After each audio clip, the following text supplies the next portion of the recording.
दीक्षाभूमीच्या ट्रस्टमध्ये काय वाद आहे याच्याबद्दल शासनाचा काही याच्यामध्ये रोल नाही. ट्रस्टचा वाद आहे, परंतु शासनाने एक आराखडा तयार केलेला आहे. माननीय मुख्यमंत्री देवेंद्र फडणवीसजी, नितीन गडकरीजी यांनी मला सूचना दिली होती की चांगला म्हणजे महामानव डॉक्टर बाबासाहेब आंबेडकरजींनी दीक्षा घेतली त्यावेळी काय त्या ठिकाणी विचार करण्यात आला होता, त्यावेळचं संशोधन काय होतं याचा आधार घेऊन चांगला प्लान आम्ही तयार केला. लवकरच आम्ही आंबेडकरी जनतेला सूचना देण्याकरता हा प्लान पब्लिक डोमेनला टाकणार आहे.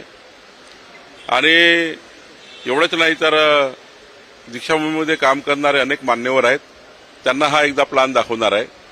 साधारण 15 दिवसामध्ये आम्ही प्रक्रिया पूर्ण करू आणि मग या फायनल झालेल्या प्लानचं काम चालू करू आणि पुढच्या 3 वर्षामध्ये दीक्षाभूमीचं काम पूर्ण करू. 22 ऑक्टोबर